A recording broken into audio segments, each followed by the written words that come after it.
Sense Society, right, right. How do I say that? I know this. Yeah, I don't know. Yeah, my early thesis, I wanted to do like I don't, I just constantly respond to it. Harchester, State Sound, one in LA, and one up in San Francisco. They all have very different trajectories. Yeah, that's a great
Hi, everyone in the room and online.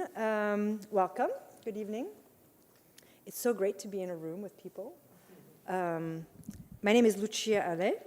I'm an associate professor of architecture here at GSAPP, as many of you know, and I'm the director of the Tempelhof Buell Center for the Study of American Architecture. Welcome to the launch and conversation launch. One of several launches and conversations of the Buell's latest publication, Green Reconstruction, a curricular toolkit for the built environment. Green Reconstruction is a toolkit, it's a theme, it was a project, it's also a very beautiful publication, which is not green but purple, purposely so apparently. And there are copies of it in the back, which you're free to take one of and take one for your friend if you want. The urgency of curricular reform is very real.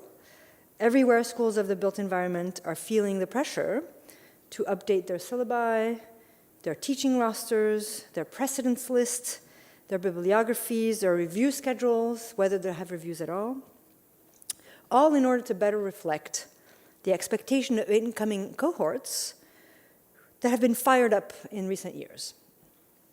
And at the same time, everywhere within these schools, you hear rumblings of anxieties about what will be lost or what already has been lost if too much change comes too soon. So this book, Green Reconstruction, in my opinion, calls the bluff of both those who use nostalgia to resist change and those who use social change as an excuse for just more avant-gardism. It's a report, and it calmly and coolly takes stock of how design is taught today in architecture schools in the United States, and then paints a picture of how radically it could change if only democracy and ecology were taken seriously. This combination of steely push for architectural solutions and with data worthy of a think tank is what I think of as Reinhold Martin's legacy, my predecessor. And I hope Reinhold takes this event and this conversation not only as what the book was meant to do, which is to launch conversations about curriculum, but also as a kind of modest way to celebrate his tenure at the Buell. I remind the audience, Reinhold took over the Buell when architecture was in the midst of a kind of research turn. Research was the answer for everything. And the world was in the midst of a complete financial collapse. And as the head of the Buell, and with the help of many very talented teams, Reinhold has consistently directed research in a way that slowed down tempers just enough that you could have a conversation, but also direct the conversation in a way that change was made quicker. So I'm fortunate to be kind of inheriting that mission. Thank you. Also a stellar team, Jacob Moore and Jordan Steingart, who are co-editors of this book.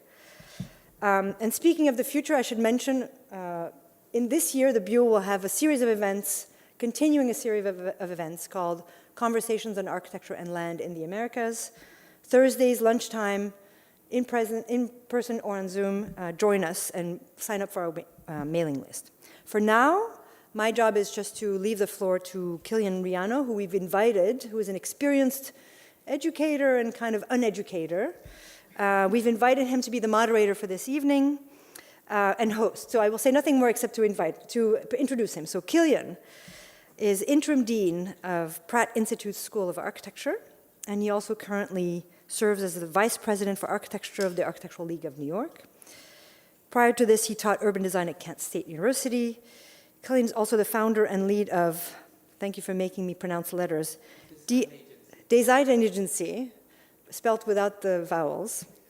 And he's worked as an urban design strategist and consultant in a number of interdisciplinary situations. With over a decade of teaching experience, he's also an initiator and core member of Dark Matter University. He's participated in a number of organizing and advocacy efforts, such as Architecture 2030 and the Architectural Lobby. And I really hope that the conversation is just, it's not one encapsulation of the book, but it's just one example of what the book can do, what books can do, and what research can do. So please help me in welcoming Quilian to the stage.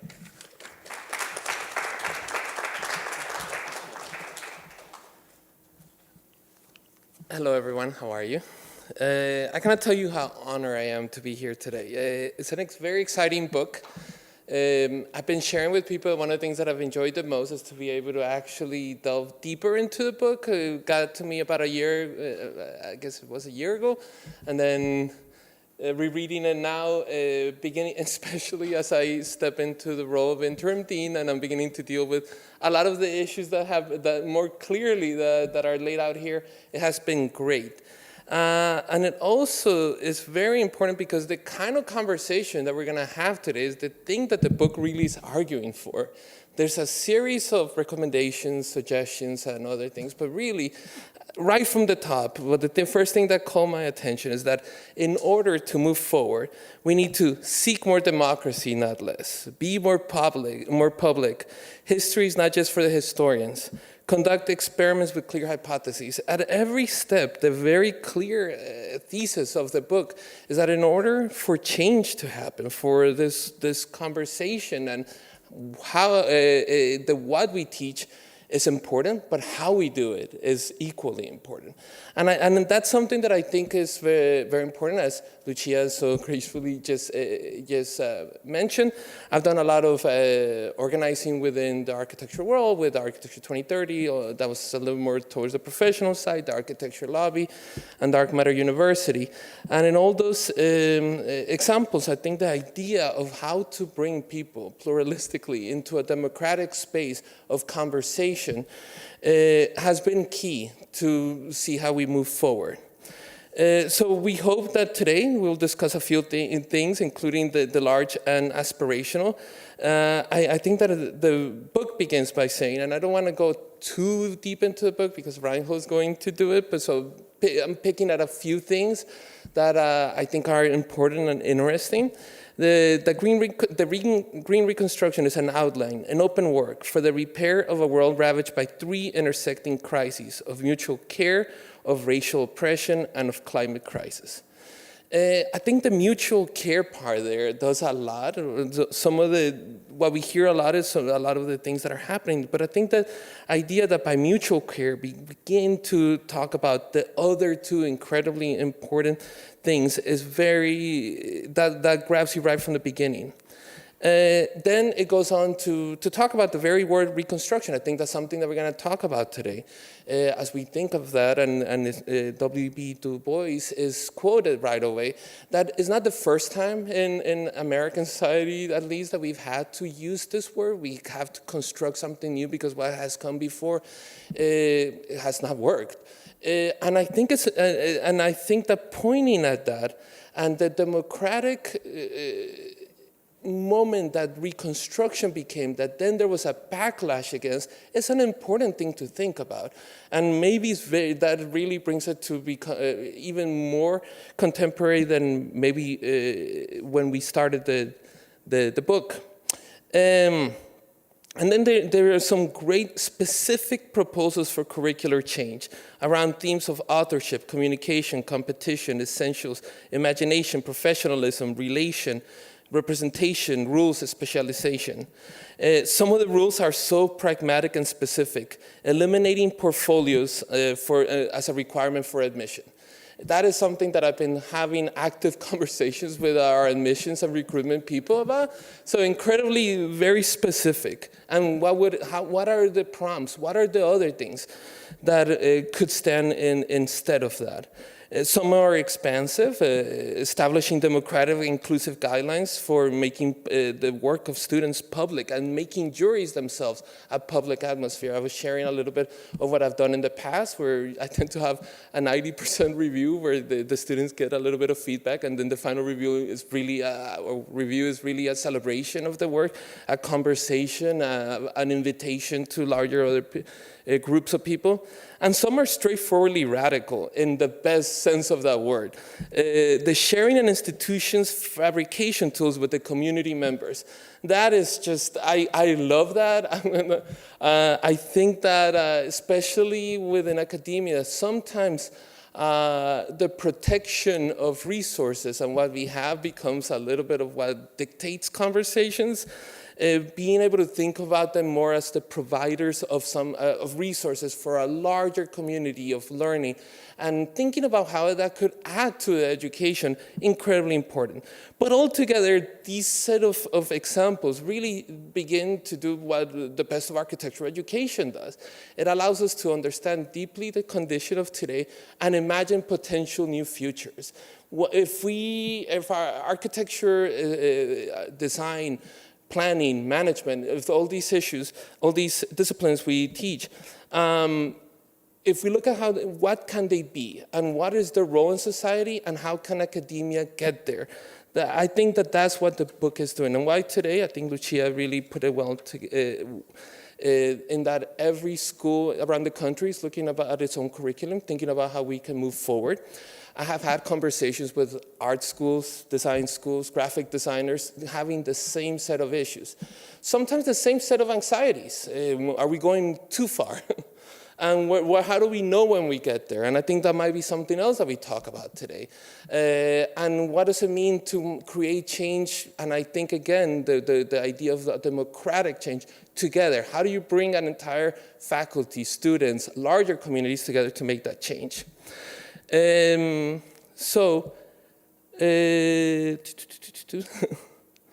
and I wanted to finish up my little bit of an introduction.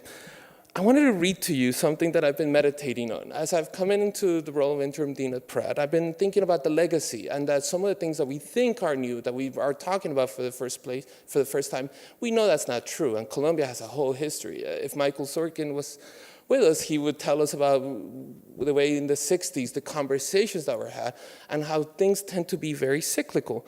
So I have with me a small section of a 1968 transcript of a conversation between the AIA and the National Institute for Architectural Education that describes some of the reasons why Pratt students were striking in 1968.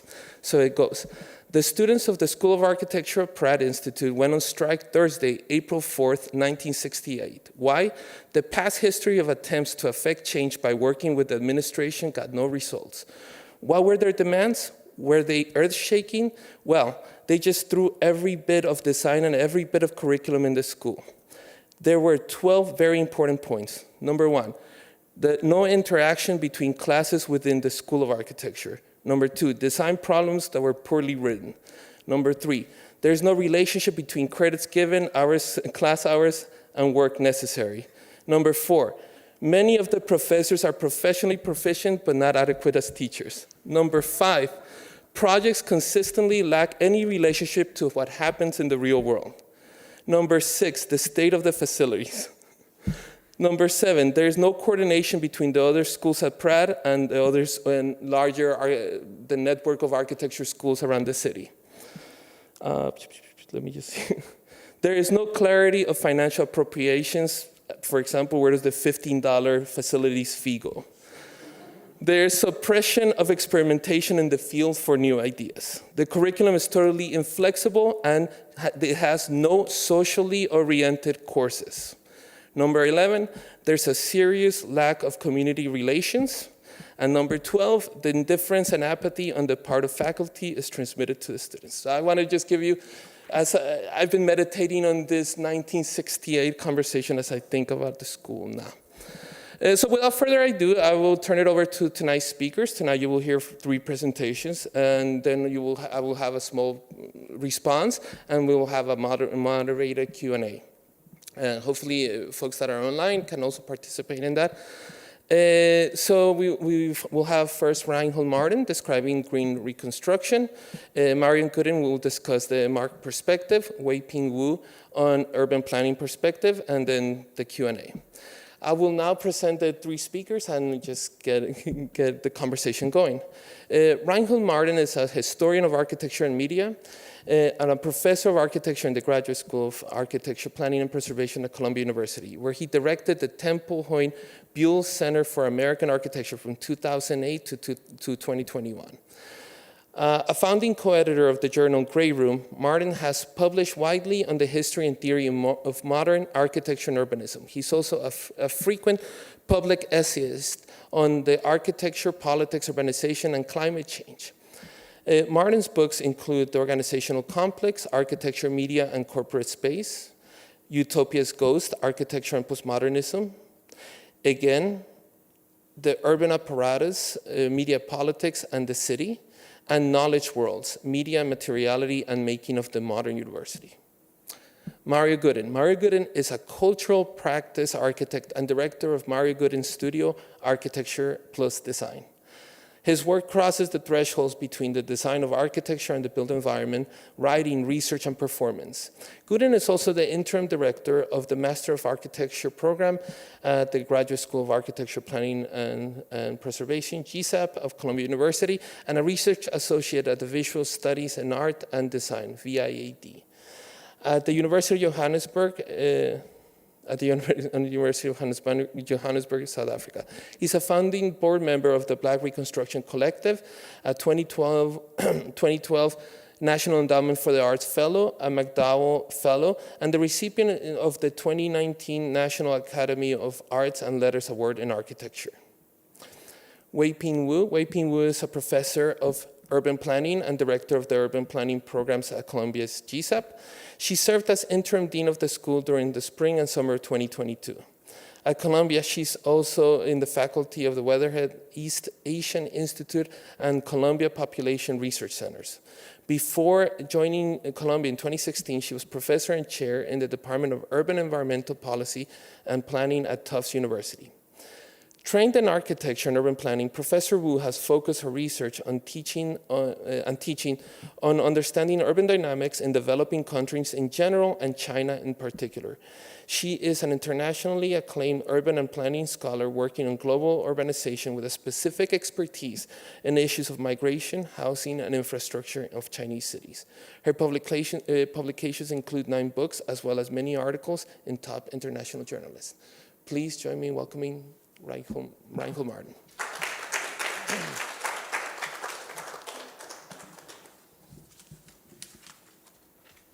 All right.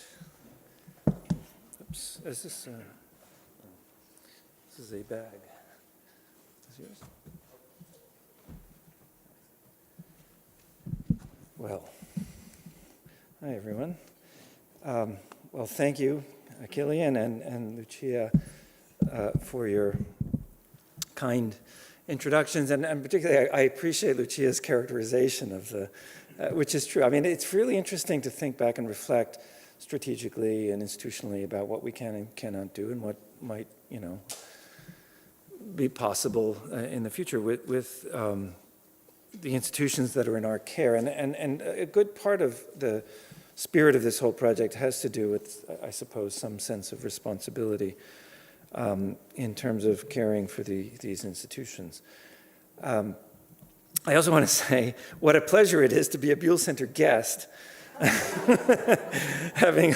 I sympathize, having hosted public events like this for so many years, a role that among so many other things, as you've just now seen, Lucia has already so magnanimously redefined. I'm therefore especially grateful to Lucia, along with Jacob and Jordan, for making time and space in this dense and dazzling Buell Center calendar that you also just saw for this evening's program. I especially, the sense of slowing down and having a chance to talk is really, I think that's spot on, at least from my point of view.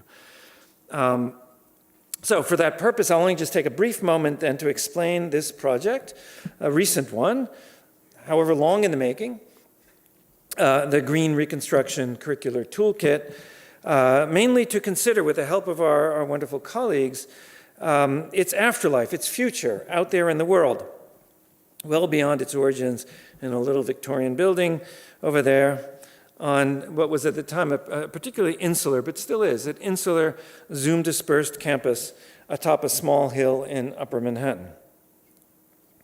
Now, Green Reconstruction actually launched, as you also heard, online last year, but is now only now making its first in-person appearance, so to speak. And speaking of online, I gather that Buell Center is even finding new media to out in the world of Instagram and such, in which to communicate. So there are probably traces of this document in various forms. Jacob and Jordan can give you that. But out there in the virtual world, the metaverse. But I hear when I now say in person, I really should use the term in plural, maybe in persons, since I have to admit I lost long ago count of how many collaborators have worked on the project over a period of several years. So some of those suggestions, many, I think all of them that you read out there, Quilian, are originated with students. And so we have lists of students who collaborated many years, and of course colleagues as well, that are listed here in the publication's front matter, which also, by the way, includes an extremely thoughtful statement of editorial philosophy that was written by our copy editor. Now, since I will not be able to acknowledge all of these collaborators by name, I hope you can read the list yourselves, either here or in the book itself. But in addition to Buell Center Associate Director Jacob Moore and Program Manager Jordan Steingard, without both of whom truly this would not have even been conceivable, let alone possible, because the conversations that led up to this were just really in the office and in other events as well, were necessary to get to this point.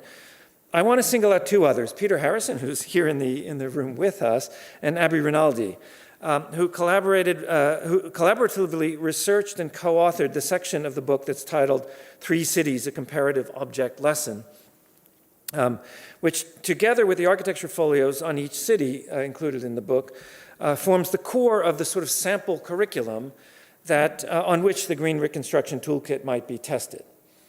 So here's the basic idea. So I'm going to just quickly try to explain this. The basic idea is that we, all of us here at GSAPP and at the Buell Center, work in what Weiping was reminding me, the sociologist, I'm afraid, Nathan Glaser, long ago called the minor professions. Right? Architecture is part of it too. So this gives us some leverage. This is basically the argument. It's something to be concerned about, but also gives us leverage. Because unlike, say, economists, we're not automatically expected to serve the status quo. Furthermore, these minor faculties, of which Glaser finds urban planning particularly exemplary, he's actually not really sure what to do with architecture, but anyway, they're sort of typically attached to professional schools, like this one, though not schools usually with such prestige as, say, the classically learned or what were called the higher faculties of law, medicine, or theology. You know, we're just a school of the built environment. This adds, though, leverage that comes with shuttling between what used to be called pure and applied knowledge, both of which are crucial at a time of historically produced social and existential crisis. Green Reconstruction aims to exploit that leverage by reconnecting the two poles between which the arts and sciences of the built environment work, namely architecture and urban planning, and that will follow after I introduce.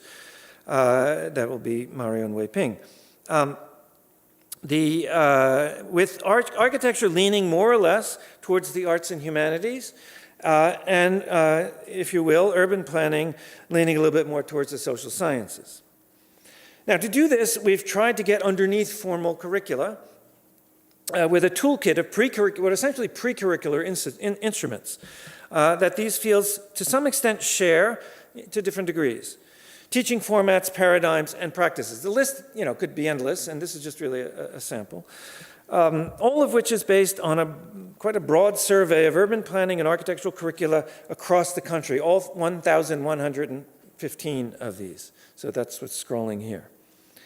The point is that how we design and care for the built environment and for one another can only be made to change in any serious and meaningful way if these fields and their associated practices are taught differently. This begins by redefining all professionals as public servants rather than as private entrepreneurs. It also means targeting change from the middle, from within the PMC, as it's sometimes called, the professional managerial class, within the professions, to complement change from the bottom up and even from the top down. Above all, our educational institutions must learn to cooperate rather than to compete. Right? We're constantly competing, in U.S. News and World Report and all that kind of stuff. Cooperate rather than compete at a scale at least as large as this list. Right? This is small. This is too small, but we need to start somewhere. if not larger. So for these are the schools and programs in the minor disciplines, the minor professions of the built environment across the United States, of which the one we're in right now is a tiny speck, albeit a speck with sufficient resources to attempt such a project. And I take the opportunity to welcome from the podium, as has been going on, I guess, all week, our wonderful new dean, and congratulate Andres Hake on assuming this responsibility, if you like. But it's a shared one, and the point is that this is shared not just amongst ourselves here, but across this map. And this is sort of a step towards recognizing that. Now, we therefore saw the particular responsibility, our own particular responsibility, to utilize the resources available to produce something that could be shared with all of our colleagues on this vast list, which is what we've tried to do online and in print, quite literally, in fact, since the academic leadership of each one of these institutions, including Quilian, received the hard copy, like in the mail, for free, whether they asked for it or not. But why they might have asked, having received this thing, is the book's cover purple.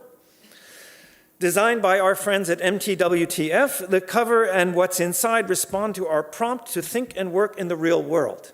That's why it's purple. It was Abby and Pete, actually, who identified and led the research into the 3 sites, 3 cities in politically purple states or locales, hence the cover, that together serve as a curricular object lesson or demonstration on which to test the pre-curricular tools.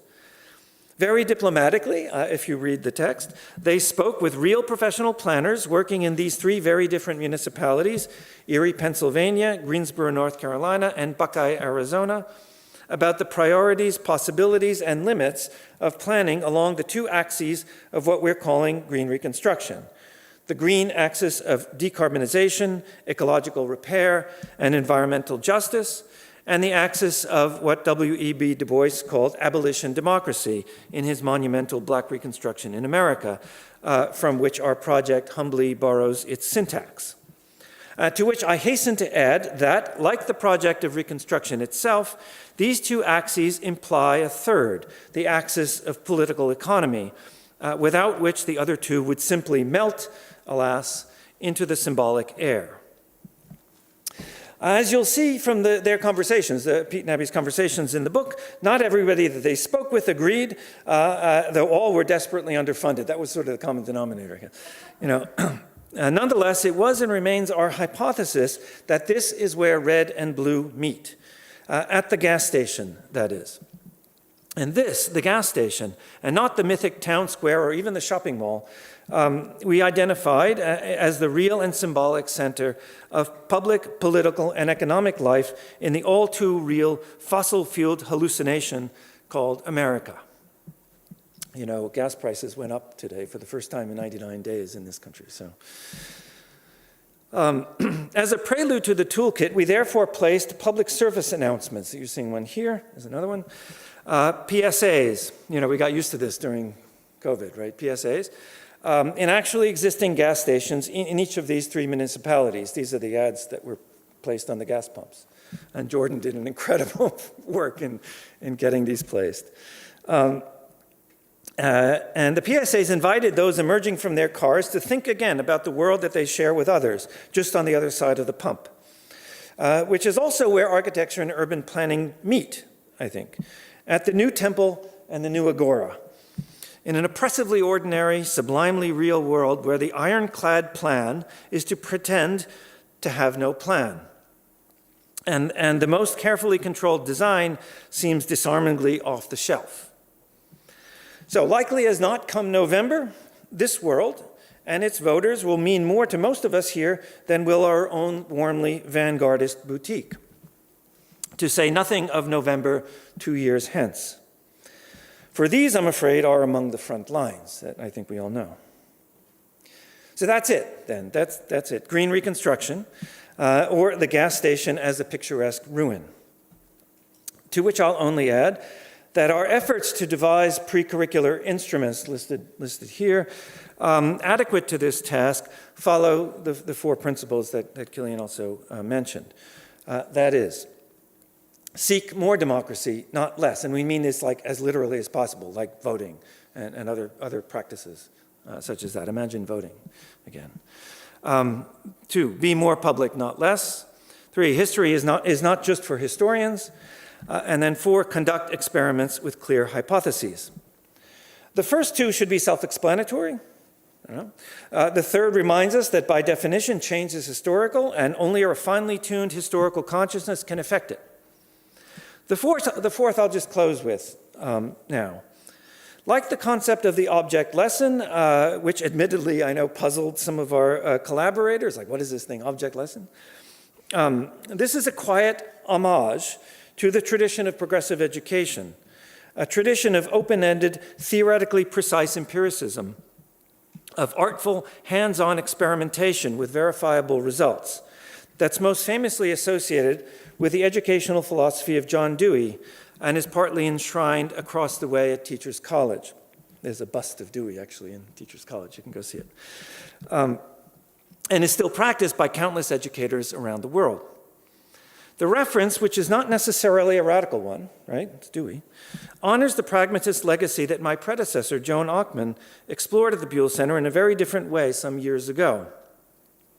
It's also a place our minor professions, these arts and sciences of the built environment, within an educational paradigm. It also places our professions, the minor professions, within an educational paradigm that, learning from the natural sciences as well as from the classical humanities, has dedicated itself to democratic dialogue and debate, a modest seeking after truth together, at a time when we seem to have unlearned even that.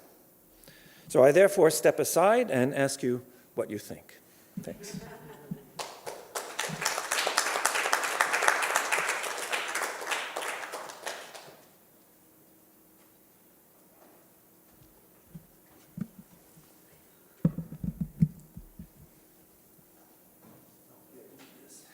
Oh, I have my own, yes.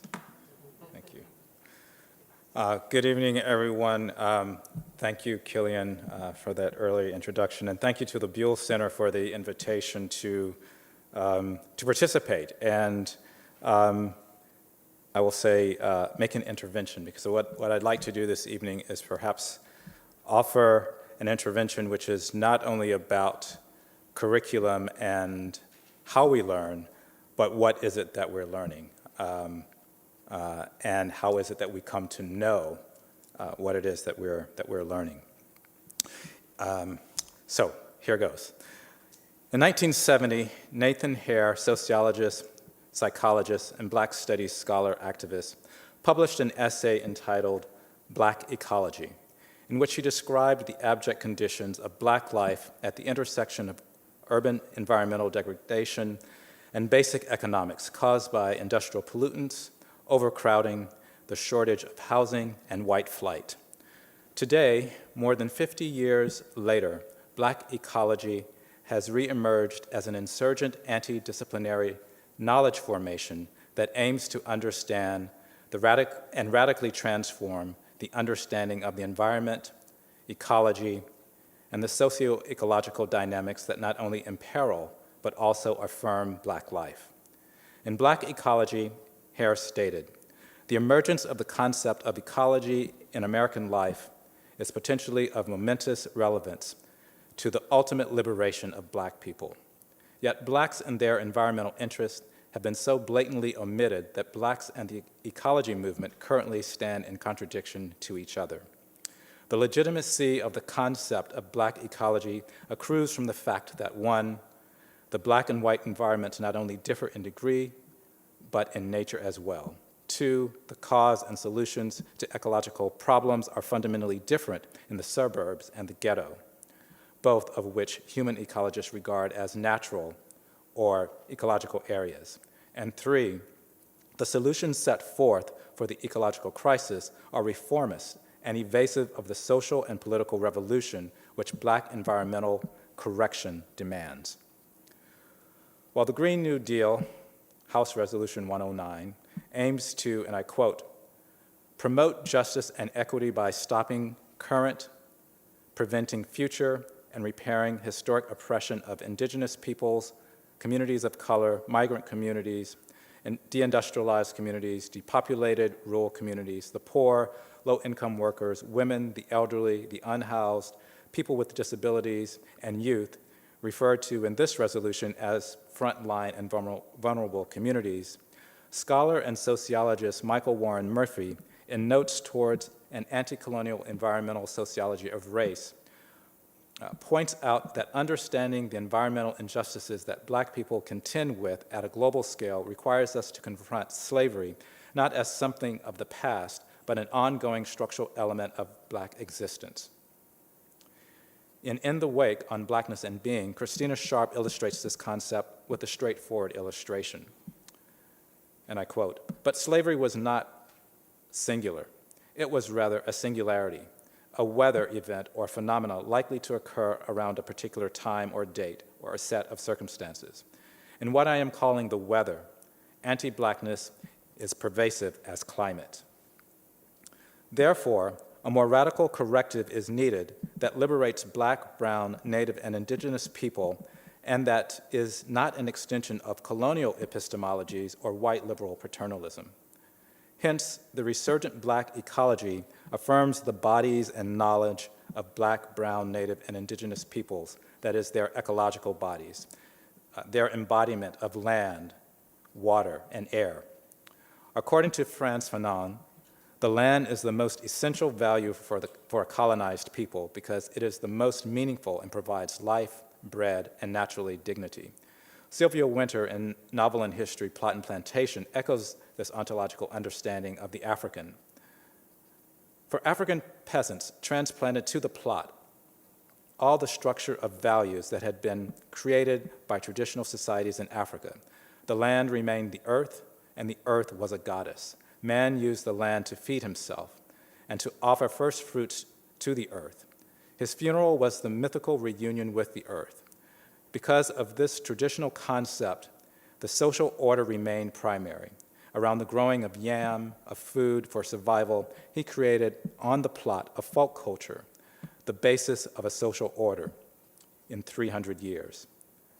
The African body in union with the earth formed a socio-ecological understanding of relational conditions between people and earth. However, European men anoint themselves with Sylvia Wynter's capital M and conjure a cosmology that they call enlightenment.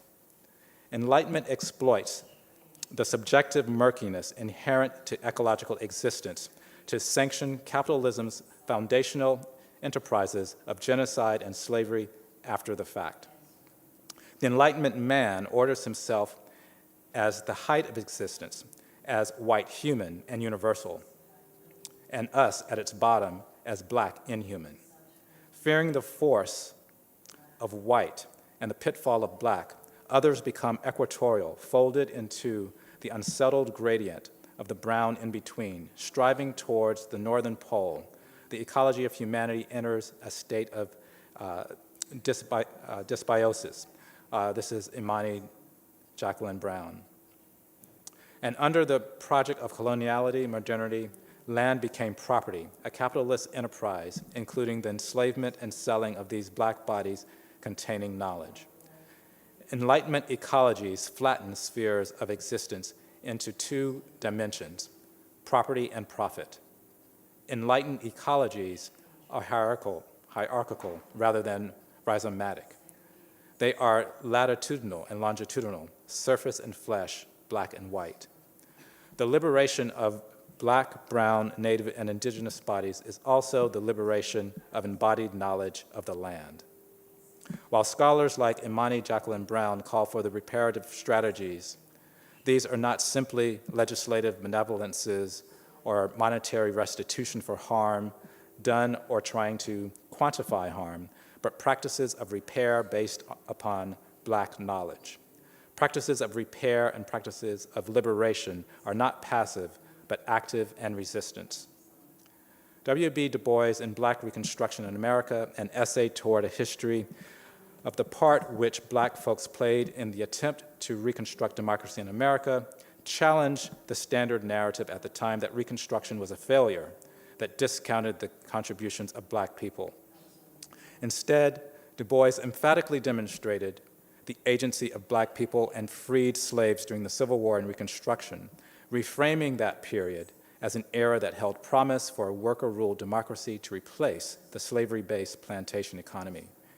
Through radical acts of resistance and radical socioeconomic production, blacks created their own institutions, businesses, and investments in infrastructure across transscalar terrains and geographies.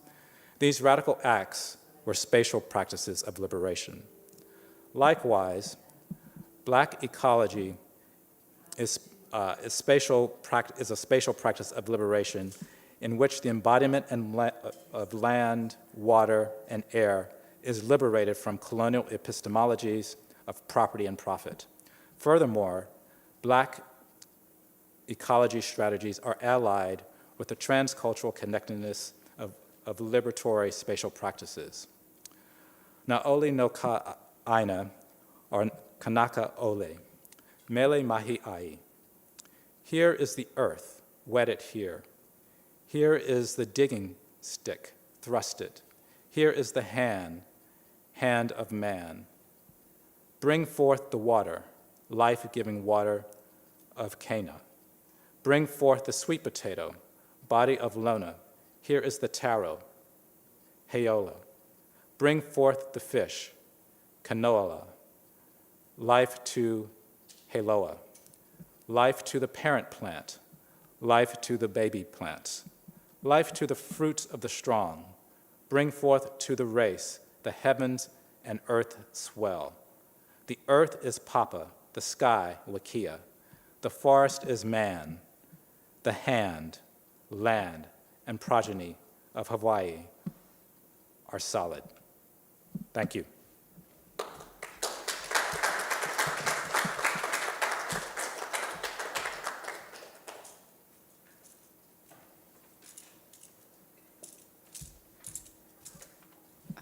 Thank you very much, everyone. And I wanted to first offer my profound gratitude to Reinhold and Buell for actually embarking on this project. When I first heard about it, I was all over it because I just thought, yeah, Lucia is shaking because I immediately got in touch with Jacob and so on.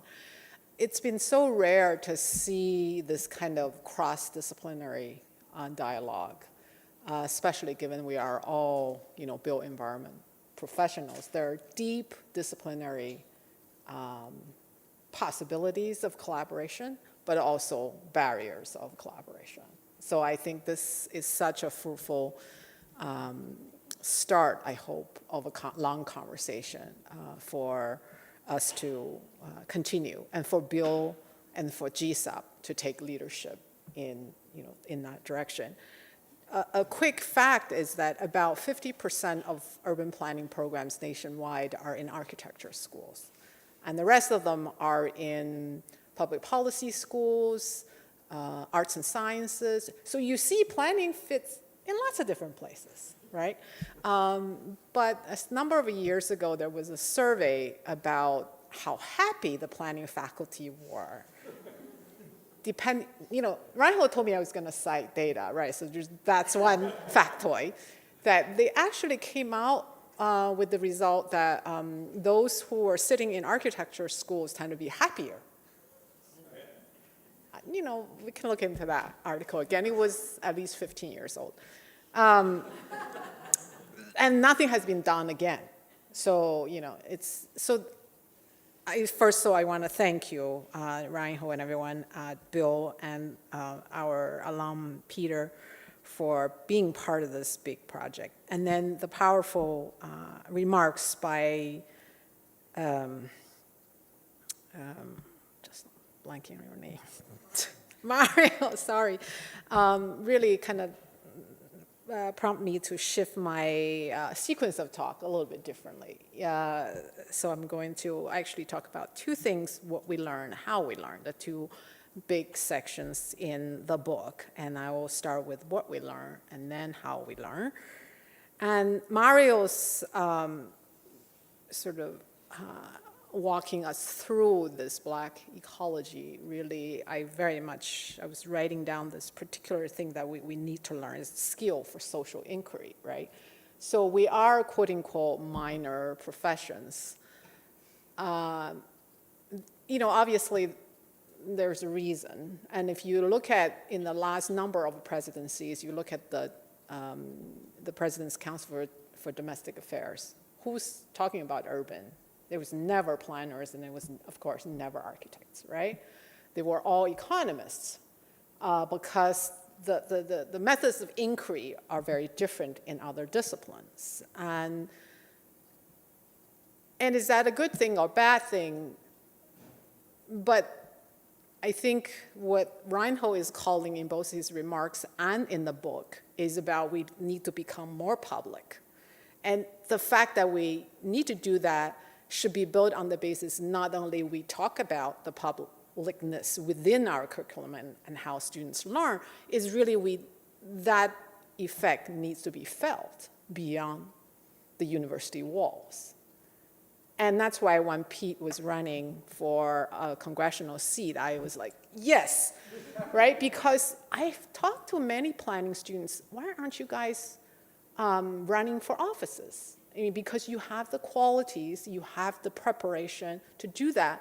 And some of them told me that's because the ethical principles that we bind ourselves to in pursuing urban planning do not allow us to make all these political compromises that you must make while you are in office. I don't know if that's true, but this was told to me by a planner who's working in the Bronx Borough President's Office, a planner. So when we think about that, so if really we do have opportunities as minor professions, but we also have a lot of barriers to overcome.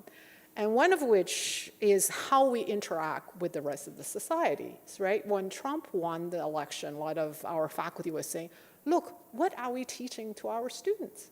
Like the world out there is not the world in here.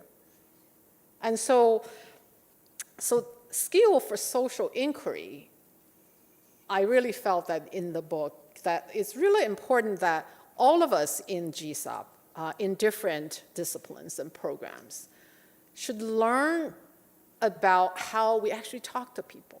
And what Mario was talking about, who creates knowledge, right? So epistemologically, who creates knowledge? But also ontologically, there are different realities, right? How one, me as an Asian American, how we see a site can be quite different from how the residents who live there, who are of different origins, see it. And we need to recognize ontologically there are different realities. We perceive different realities. And then how that different realities turn into creation of knowledge, hence a co-creation, or in the word of another planning scholar, Sophie Oldfield, that what we called sort of collaborative urbanism, not just in terms of how neighborhoods are created, but also how knowledge about neighborhoods is created. So when Marlo, one of my former colleagues, Hudson, first joined the school, we were actually thinking of creating a course called Social Inquiry, that how do architecture students, historic preservation students, and urban planning students actually go out there, interact, and engage with residents, clients, or other folks in the client organization or in the neighboring organizations or in the other camp. Hence, I really appreciate the purple cover, right? Because the rest, half of the world is red in a way. And how do you meet in the middle? So that's what I feel that the book, so what we learn, one area of that. And the second area of what we learn, I'd like to really applaud the book, and as well as encouraging us to think about doing more, is the connection with practice and the use of teaching cases, right? So I really appreciate these three cases that are drawn from very different contexts and conditions, but all in which all through which you're showing the possibilities of green reconstruction, right? And through different kinds of coalitions and through different kinds of mobilizations, both from bottom up, middle, I forgot what's the acronym for the middle, professional management, PMC. Yeah, PMC, and from top down. So it's any combination of that mobilization. And so in the UP program, let me get a little bit more practical to details, that we actually in the last few years create a number of courses that are what we call practicum.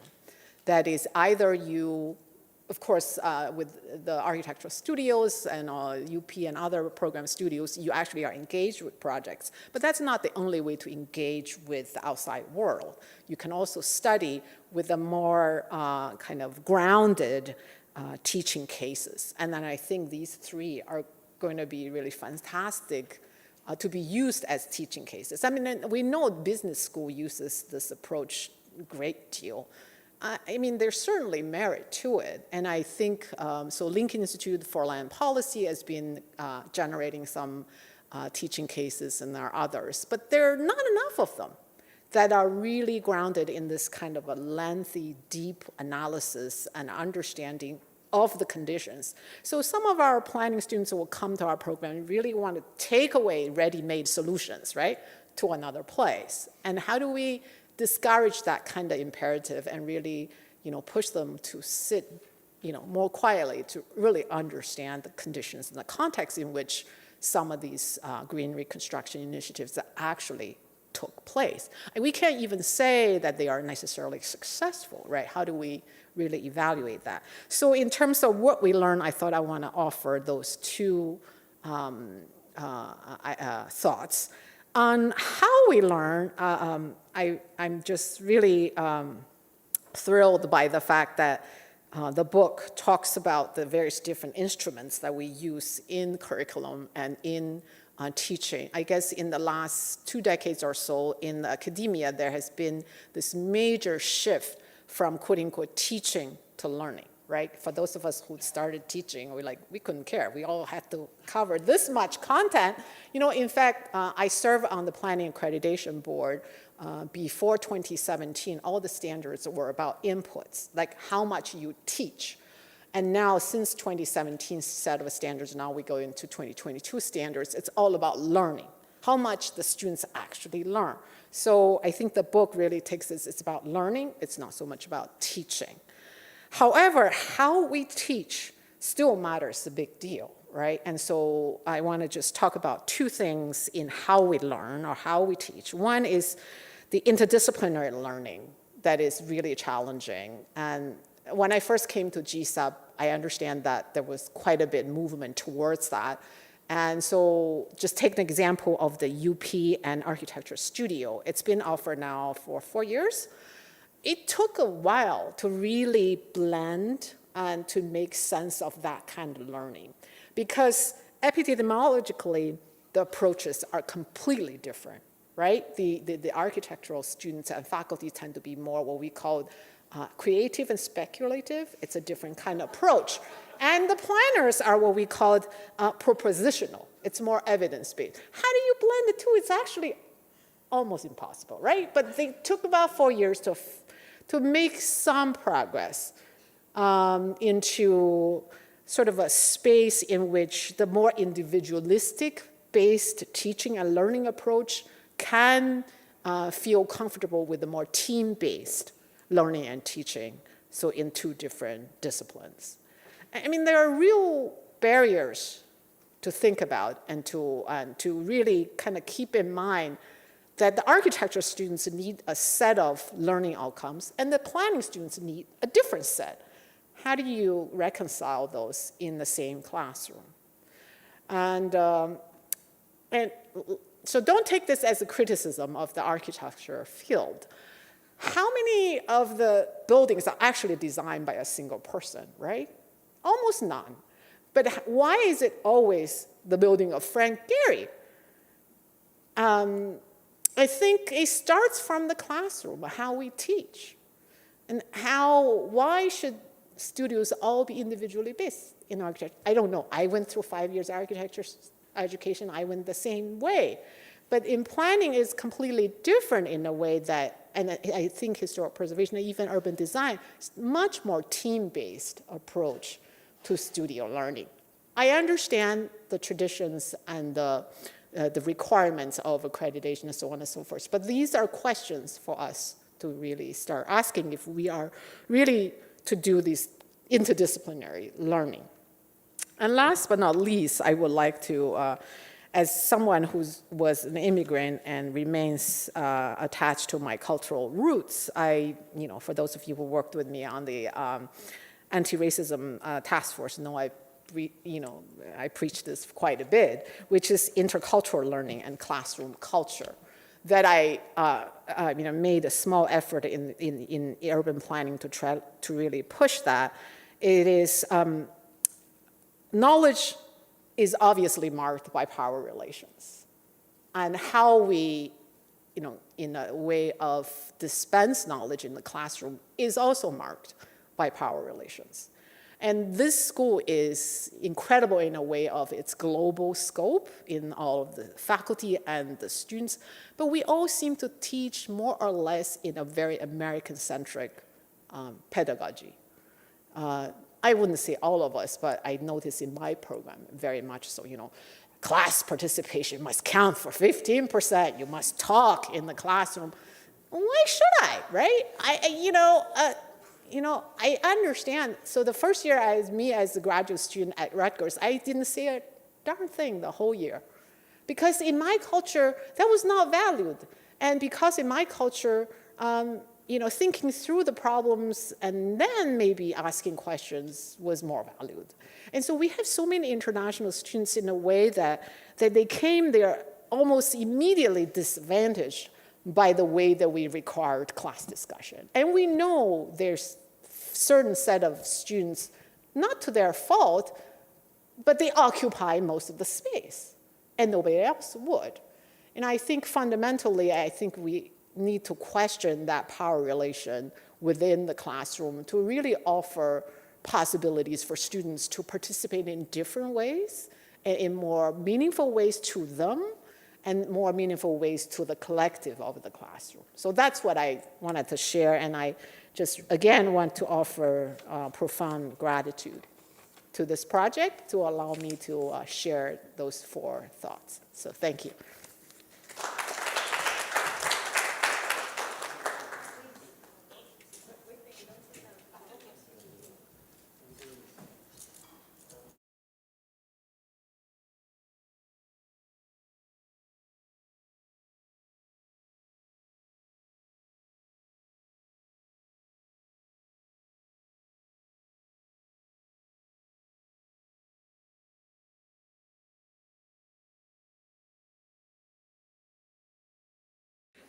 Object is in the way. Hello, everyone. Yeah, there we go. Thank you all so much. Really fascinating. I want to respond very quickly. Just first, I want to pick up a little bit of a conversation that I think Weiping really blew open, that Reinhold set up. Then I want to talk a little bit about tools, and then I have a question that really became apparent in Mario's presentation, and potential contradiction and complication of the project here that I think is really important. First of all, number one, I think it's so important to have this conversation. Number one, like we're talking about, every school is trying to do it, and somehow it feels like no one's really talking about it. That the hard work of literally how you change primary learning objectives, how you change the way in which you grade, which puts certain students at a disadvantage structurally, that these things boring yet incredibly important, right? The minutia that adds up to becoming very important. But the other thing, and I think it's particularly the book kind of really identifies, points at, and we can have a really interesting conversation following up, is the relationship between different programs at a School of Architecture.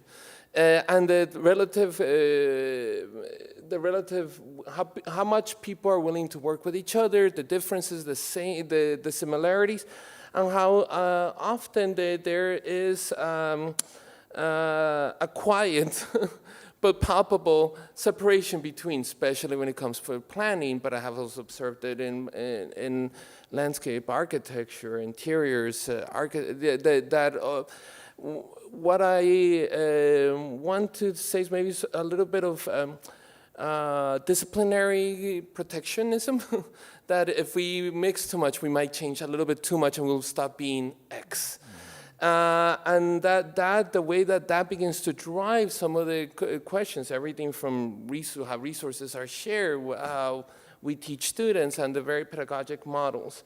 And this goes to a little bit of, when I interacted with some of this research about, was it a year, minimum 2 years ago, while I was helping lead a community design center, that usually does also feel a little bit very separate from the entire mission. And it's echoes you see in every single school. There's always, and that I think is important to put on the table and discuss, and things that I heard about. Then I wanted to chat a little bit about tools, because it was really interesting. Starting with Mario's presentation, seeing the tools that he presented to us. Okay, I wrote the name of the artist, but I don't know where. Moses Mars, the red, blue, green, that I was thinking of the very kind of drawing tool that we might need, and again, thinking about the kind of minor things. And I started wondering, is that a personal or collective effort? How do we begin to capture systems, and that drawing really that effort that it was doing to begin to go outside the purely kind of physical into the systematic? And I began to wonder about tools that would allow us to begin to do that more. Then the next one, the art and narrative, and how important that can be. Weiping talked about surveys. I'm always curious about when people ask about surveys around happiness, what that means, and how people answer depending on the time of day, etc. But the idea that architecture is also going through a transformation of the accreditation process from a checklist into more a narrative-based, and surveys are becoming incredibly important part of how the metrics are, how the new ideas are being measured. So I do wonder about that as a tool potentially for change. How can they be used that way? Running for office, that as a tool I find fascinating. And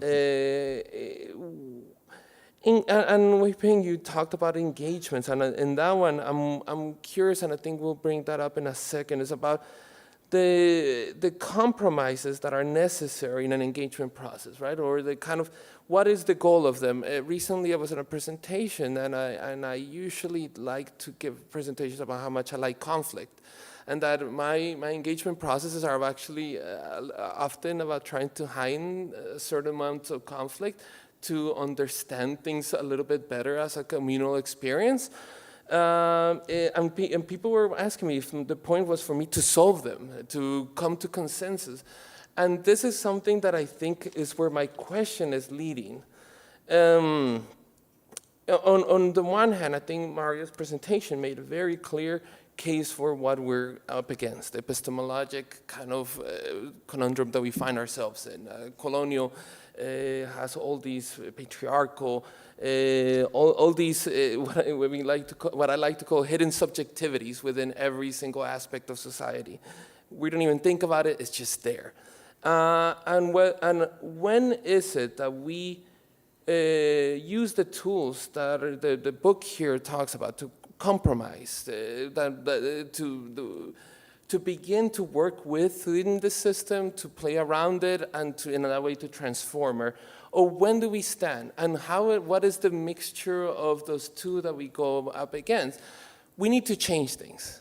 And what we see here is potentially two contradictory ways. Either we are seen as reformists that don't have really a backbone or don't know where we stand, or we're compromising for a larger effort. So I'm wondering a little bit of a conversation around that. Where would you like to begin? Anyone? I would like. I guess I'll start with Reinhold and then. You know, look, I mean, on the last question, so I quoted John Dewey at the end. That was a bit of a disclosure because during the process, we didn't discuss anything like that, philosophical, about educational, or anything else. This is not a radical philosopher. I am a very, personally, intellectually, a big admirer of Dewey and of other pragmatists, but I'm not a pragmatist. So this is, it's a way of signaling, I think, the differences and the limits that we know, and our friends and colleagues doing this every day know, about the limits of what you can and cannot do with institutions that are themselves basically bourgeois institutions oriented towards the reproduction of a particular system.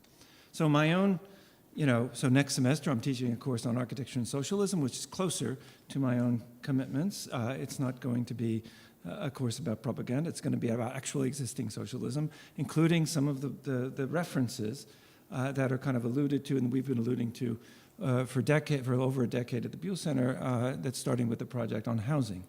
And so, a strictly anti-capitalist position is not possible institutionally in a setting like this. But we can speak about and with anti-capitalism. So that's the limit. I mean, we can have that conversation, which is the point of quoting Du Bois. The Dunning School, you mentioned. So just up there, right? This is we're underneath the courtyard. The racist history of the Dunning School was being practiced in Fairweather, in the history department at Columbia. And Du Bois wrote against it. So the last chapter of Black Reconstruction is about and working with him. He had a very complicated relationship with these institutions. Basically he wrote a counter history that concluded in a very academic way. It wasn't really an activist history, with an academic critique of the racism of the Dunning School. It took many decades later for the name Burgess to be eliminated from one of the libraries here at Columbia. Burgess was another historian associated with this. So this is in that sense, the real world is here, and it's on our monuments and on the names of our libraries and such, reproducing mostly capital and its social relations and particularly. In the cases that we're describing, the epistemic and material violence of racism and environmental injustice. So, I think that's in a way the beautiful thing about our responsibility. I would say is that we are asked to care for institutions that allow us to have these kind of conversations. But the question is how far can or ought one go? And there are also strategic questions about how far you want to even risk, crashing the ship against some dangerous shoals or something in terms of the public setting. So, I don't know. So it seems to me John Dewey is a place to start. Because John Dewey was a founder and co-founded NAACP, he was a co-founded American Association of University Professors, AUP, and was very kind of lefty but not radical. And progressive education, some of the techniques that I'm alluding to in mentioning this, are connected with a broader social and political movement that sought certain kinds of reforms that would probably be called reformist. Within mostly the institutions that we're talking about. The invention and development of new institutions, or the total structural transformation of those institutions, was not on the agenda, broadly speaking, within this tradition. Although there were institutions that were kind of founded more or less in that spirit. Teachers College itself is in that, roughly that spirit.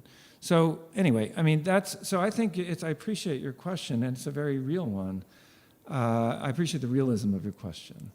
I want to respond both in a realist sense, but also, remember that our responsibility, precisely because we can have these conversations, is to speak our minds, which is not, for me, I would be arguing with John Dewey, not always necessarily agreeing with him.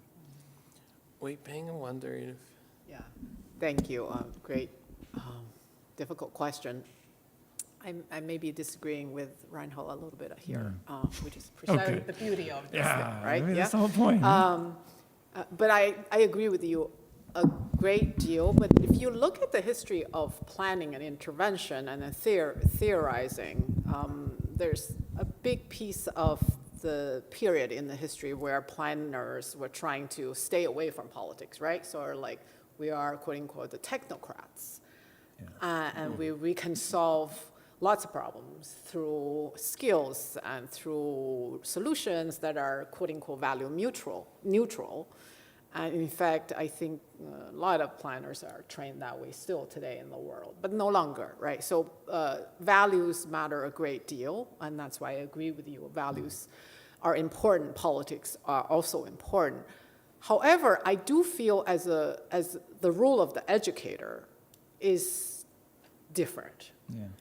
As a researcher, we all have point of view, right? We can advocate those points of view. But as an educator, I feel, at least for myself, my obligation is to open up the eyes of the students to a variety of viewpoints, right? So because that's how the reality, quote unquote, outside of the university wall is.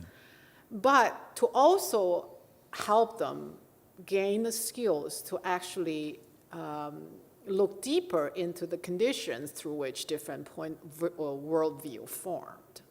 And so that they are not just, certainly we can, preach the more radical point of view, which I hold a lot of, but they have to be able to actually digest and really to see the realities when they hit and heads on, that they can actually defend their own point of view. And I think some of our students may change their kind of trajectory after going out of the campus. But really, if they have that sort of critical, analytical capabilities, I feel like as an educator, I've done my part.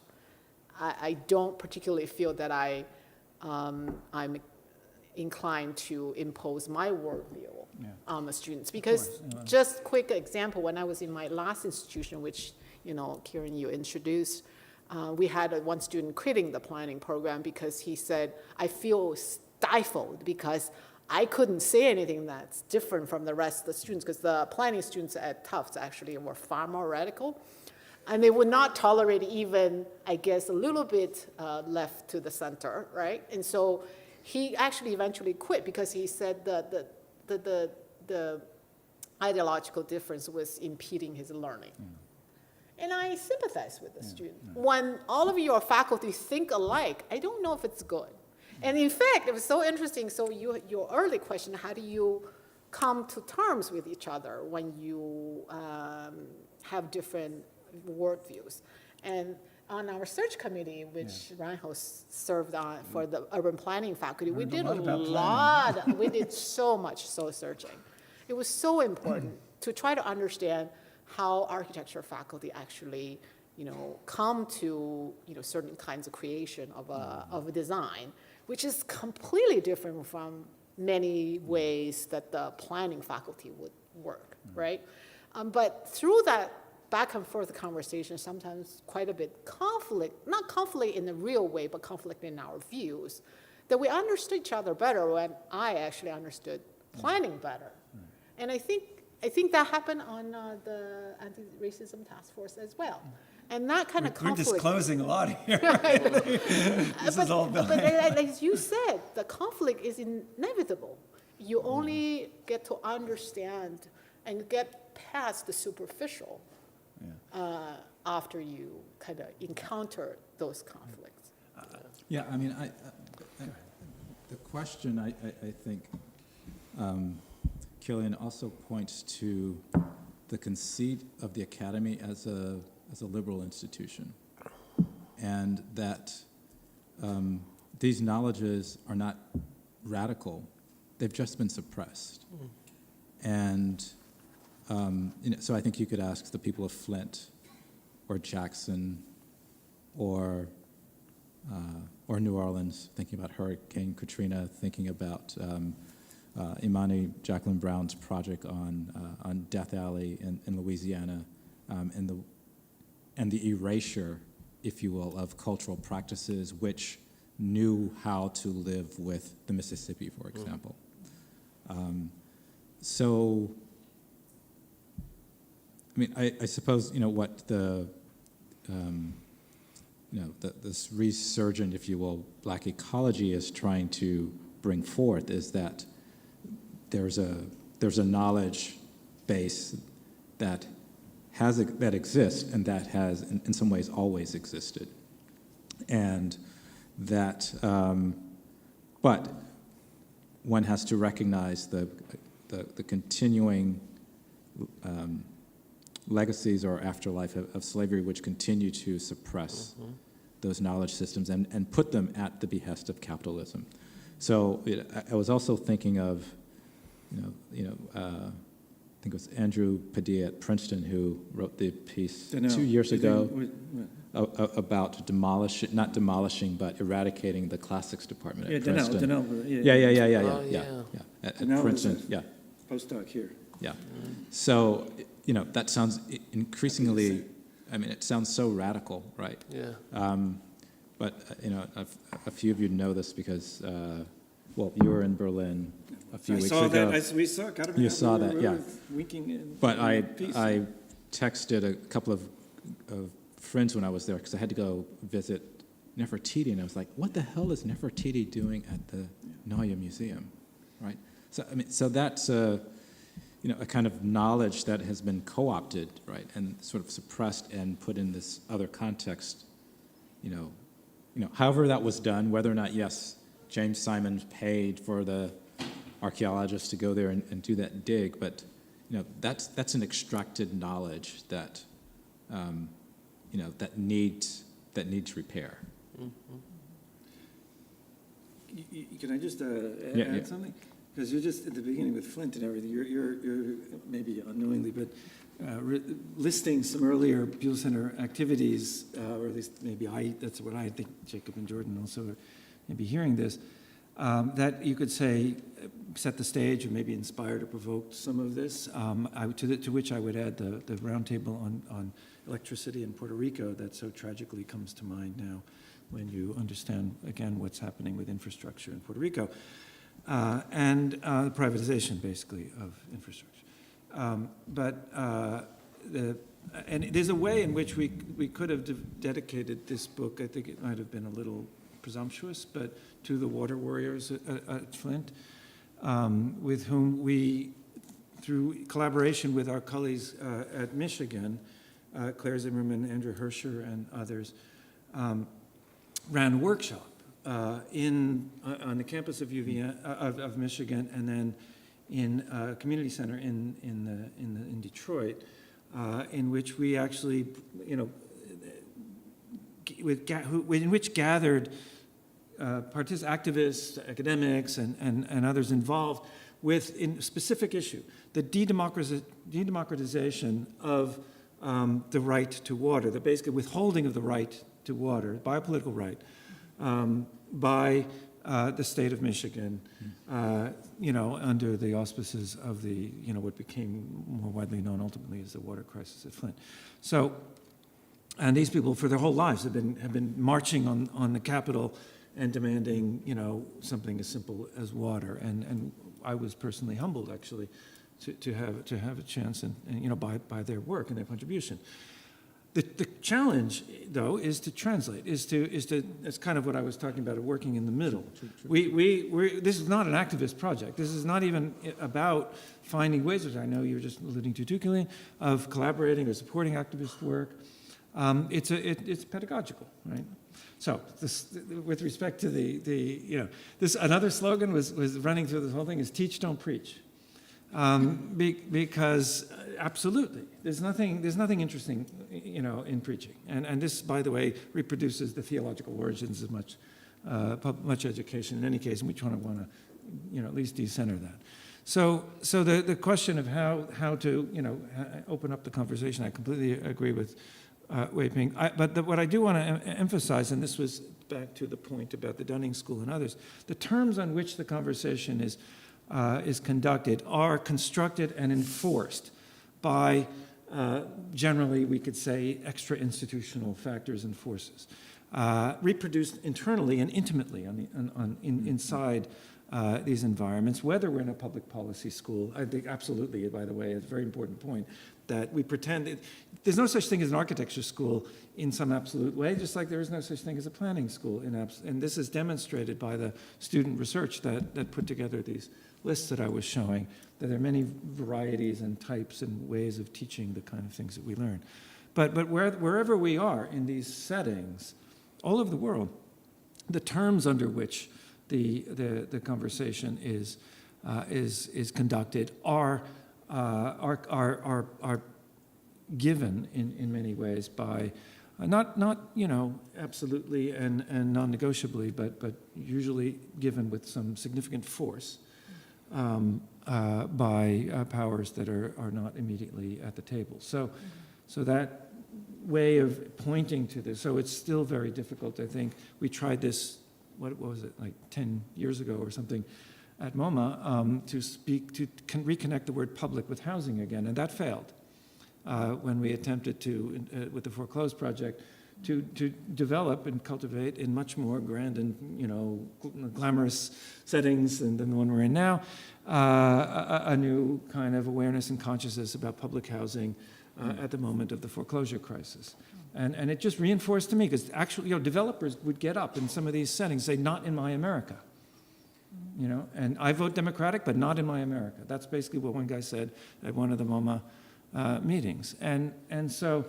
Well, what's that in response to? To the Foreclosed Project at MoMA. But what specifically about it? What's Because the we asked scale, people to... No, we asked... I mean, nobody did it, but we actually asked people to design public housing. Yeah. Everybody in the show designed public-private, which is very different. Yeah. They did a kind of variations on neoliberal. Yeah. But there were various other events, kind of like this kind of a thing, but, sort of soul-searching things. And there was one. And MoMA, lots of different kind of folks come in, right? Because MoMA is hardwired to all kinds of power. And there was one that I'll never forget in which, somebody closely associated with some of that development in the Southwest that one of our cities, that kind of explored, just literally got up and said, not in my America. And so it's those moments that, to me, call forth responsibilities. And that's really what I mean. I certainly am not interested in indoctrination or dogma. That's, again, the reason to summon the spirit of someone like John Dewey, just as a reminder. Not always democratic, right? And once Right. you start Completely, preaching, of like, course, there's you're room preaching. for the... Yeah. I did have a... are we over? Yeah, whatever. Yeah. Yeah, we Yeah. have questions from the audience. So, 1970, minor professions, everybody knows what that is. Architects. Yeah. Sorry. Yeah. Thank that's you. for you. In 1970, you've all quoted, and the book quotes the minor professions, and it seems to me that that's a completely different expression now. And I don't really care that everybody's a minor profession, and nobody at this table is defending the word profession. Yeah. I mean, we're all inhabiting a minor key and sort of debating it. And so I wonder, is there not a freedom, in a way, in being in a minor position? We're all in a minor position. There's no longer, even the guy who said, not in my America, maybe 10 years ago, 20 years ago, what was it, 12 years ago?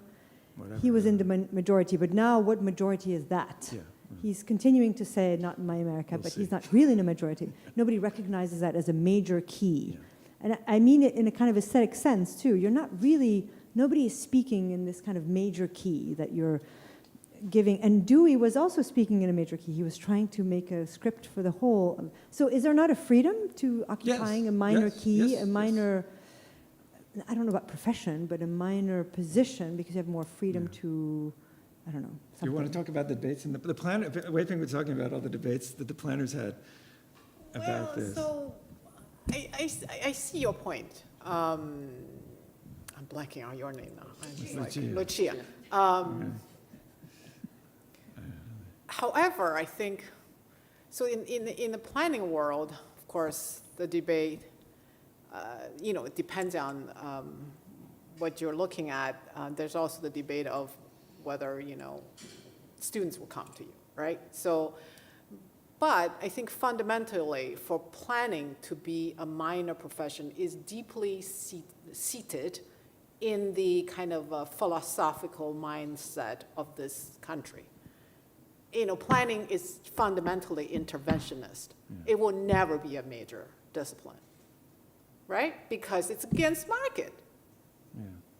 So it will never turn into a major discipline. It will never, because most people couldn't care less about planning. I'm sorry to say that. But you go to former socialist countries, planners in China, oh my God, they're so powerful. Well, you guys had But 5-year plans, But then we criticize the same way, because there's a lot of top-down, there's a lot of non-democratic processes and products. So it really is deeply seated in how the political structure, is set up.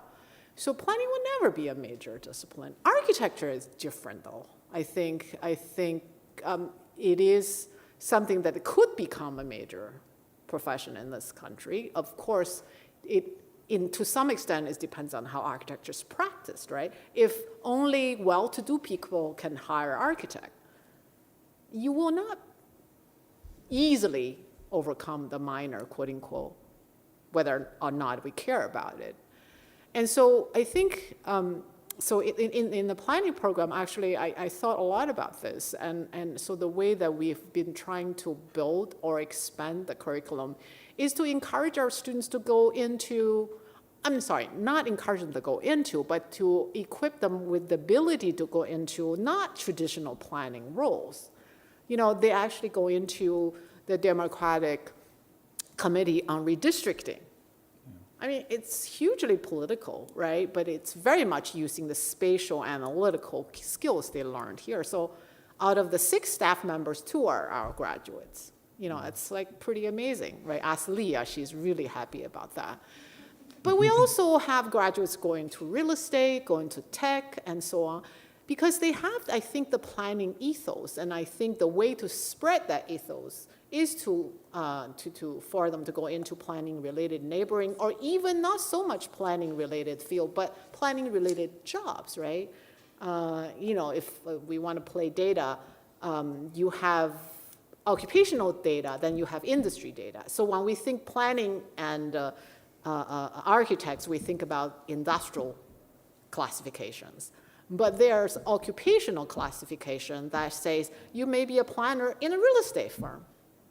And so our grads are inevitably going into a much wider range. So in that sense, maybe we're overcoming the minor discipline, challenge. I don't know. Yeah, Mario? it seems to me, and I could be wrong, that the question presupposes that with that freedom comes the ability to act subversively. And I'm not sure, I don't know if the subversion is possible anymore. There is such, this book is purple, but I would say purple almost doesn't even exist anymore, right? This country is so extreme in terms of, not just red, but blood red, not just blue, but, even bluer than this, that, is it possible to be subversive in today's political climate? I don't know. And I don't mean to be a pessimist about it. I just don't know if that's possible. I do want to say that this particular project, at least from the point of view of one of its authors, was never intended to be subversive. It was only intended to be transformational. It was structurally transformational. The point is to seize the means of production, basically. In this case, the production and reproduction of knowledge and of practice in the way that Weiping just eloquently outlined, and to change it. And so it's difficult. That's maybe, I don't know, you could be equally pessimistic, basically, but this is where we are, and we do have, as educators, some access, at least, to these kinds of tools. And we're not going to totally, throw the whole thing out, but we can change things. We're in a position to do that. And I think the conversation about how the specifics, I do find it interesting, however, and I agree, the book is about kind of structural, it's about, and it's specific. However, in the project that you showed, which I had never seen before personally, in the gas station, it's funny because once you that does become a subversive tool that tries to expand the reach of architecture education, seems to want to expand the learning network and the learning place. So in a funny way that, and I think maybe this goes to Mario's point, in a place in which everything is red or blue, any action becomes subversive by the very nature that it's happening. The fact that it was happening in a gas station and that it was red and it had the messages. So and there's something really kind of questions. That was important. questions. We spent weeks on those questions, right? Yeah. But, you know, about collectivism, about certain issues that in certain aspects, because, so I wanted to point that out. And I think we are over time. One more question. In the back? Oh. Yeah, Mabel has a question. Mabel has a question. Thank you all three, for a really great conversation. And I'm wondering, you know, if we're not going to be subversive and it's going to be transparent, how do we delink it from racial capitalism that's insistent on producing hierarchies, and particularly hierarchies of power, that then allow, let's say, these minor disciplines to be controlled by particular groups who have the power to build, who have the wealth to build, and then there are those groups like those folks in Flint who, you know, just haven't even historically had the power. I mean, there are amazing stories around the South where free black towns never got into the infrastructure of the county, purposefully denied. Had well water, but now that well water has been poisoned by corporations, right? And so this kind of legacy of not having the power to build within the current system, the wealth, but also the political power, how do we imagine, or how can we speak differently to maybe these disciplines? Or how do we have to change maybe the vocabulary, the grammars, the lexicons, and the thinking, particularly amongst those populations, you know, who may not have those encounters per se at the gas station even. Yeah, you might take mass transit. I'll look at, because on the black, one of the things, and Jacob was, I think, you know, both Jacob and Jordan working on this, with the lead editorial collaborator with Scalawag and Southerly, in which a number of articles around some of this material. These are regional, more or less, publications. It's certainly not likely to be read by, you know, the folks you're referring to, but we did try to use some of the resources of the institution to partner with other institutions that were, you know, were not us, not here in New York, elsewhere in this country, whose project editorially was to address and at least to articulate, Mabel, you know, the stories that you're describing. So that's you know, it's not academic really. These are forms of public scholarship, and that are certainly not going to address the structural concerns that you just raised, but that had occurred to us, at least, you know, in the larger rubric of this power project, and that this is part of, to try to, you know, see if we could move the dial to some extent. But I don't know. I mean, I also in I don't know if you guys think, but there's a little bit. I think we should. Well, I'm cheating here because I'm slipping away from my own discipline, and I'm going to borrow my neighbor here, her Weiping's sort of disciplinary, I don't know, problems. I think we shouldn't apologize for planning, for example, which has done, you know, as a field in this country, has done an enormous amount of damage, exactly in the way that you just described. And so that we have to account for that damage and repair it, but we cannot pretend that planning is something that doesn't happen, because in the meantime, those who are taking the opposite position, basically, on all of the issues you just described, are planning. The tools that they're using are very different. They're pretending, you know, that's one of our slogans in one of the PSAs was, what was it? I forget the exact formulation. The plan is to have no plan. Yeah. The plan is not to plan, right? Another one we went around a lot about. that, and so I'm just doubling back to, us here and our responsibilities and our capacities with respect to our fellow citizens and non-citizens, those who have been, from whom those rights have been withheld, to use what's available to us. And in this case, our own, this is tricky. It's a sort of dialectical position, basically, that will insist on the critique. We do that very well, I think, but without, in effect, tossing out the entire project. And so that's, that's the more institutional. That's what we should do with architecture schools. Yeah, well, you could say that. Mario? I don't know if you... Yeah, I mean, maybe I'm going to contradict what I said earlier about subversiveness, because it does seem to me that there, at this moment in time, we are seeing points of collapse, right, where the system is collapsing. So then is it possible to not recuperate power, because I guess that power was never there for the disenfranchised, but is it possible then to intervene at that moment of collapse to then rewrite the system? So that doesn't mean, I don't think, just kind of sitting around and waiting for the collapse to happen. It does mean sort of being active. But I mean, I think that's what we're seeing right now in terms of the struggle that's going on in this, well, not only in this country, but around the world. Is that, the afterlife of coloniality is bringing about collapse now, right? Or the chickens are coming home to roost. Is that true in China? What do you think? The COVID collapse, that's probably going to be the last straw. Yeah. I don't know.